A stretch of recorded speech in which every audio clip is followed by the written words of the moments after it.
My name's Frank Morris. I'm the news director of the public radio station here, and I'm also the a guy in charge of this little organization called Harvest Public Media. We're a new agribusiness reporting network of public radio stations.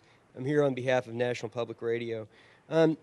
You guys characterize this as a battle between ranchers and meat packers, but the next press conference at 10:30 is also a bunch of meat producers who will say that, look, they're doing fine in this marketplace. They've figured out a way to negotiate it, and now you guys want to come and change the rules and turn back the clock and hurt their business because you haven't just adapted the way that they have. How do you respond to that? Well, I think Bill has already said a lot toward that, and there's certainly a question in my mind of just who some of the people you refer to represent.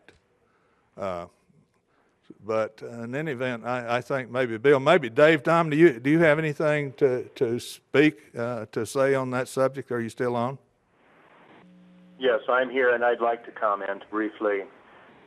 Sir, I would say, first of all, that the support that the groups you refer to have comes primarily from people who are engaged in contract delivery of meat-bearing animals to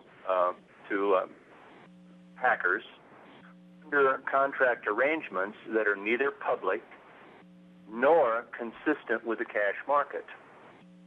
At the USDA's listening session in Fort Collins in August, the head of a 350,000 head one-time capacity feeding company was asked to describe the market in the Texas Panhandle, and he said the market has 4 active buyers.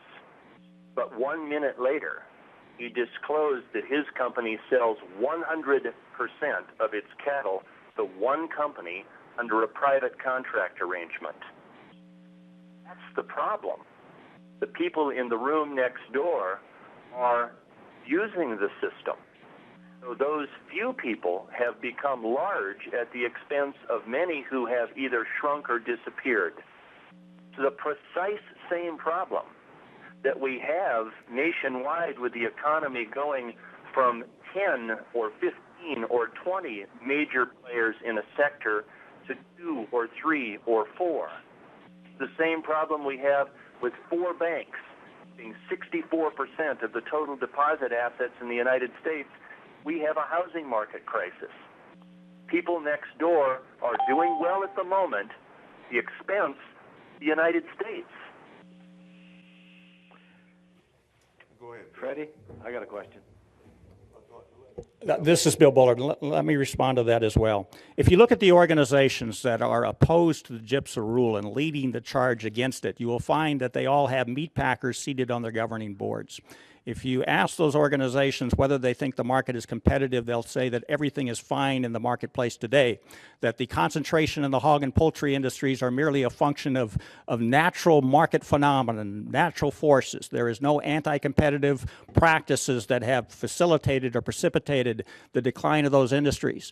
They look at the U.S. cattle industry and see that we've lost 500,000 producers since 1980, and they see nothing wrong with that. It's merely efficiencies in the market, according to their argument. They look at the cattle, the size of the cattle herd size, and they said our productivity gains have offset the need for the number of cows that we've lost from our industry. But they ignore the fact that we are actually making up the difference with increased imported product. In 1985, only 10% of the total available beef supply was imported. By 2009, that number had risen to 17%. They look at the shrinkage of the cattle feedlots in this industry.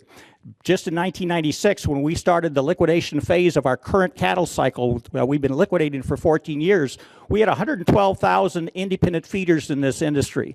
In 2009, that number fell down to about 82,000. We've wiped out 30,000 independent cattle feeders in this industry, and those who are opposed to this GIPSA rule see nothing wrong with that. And folks, that is hollowing out rural America.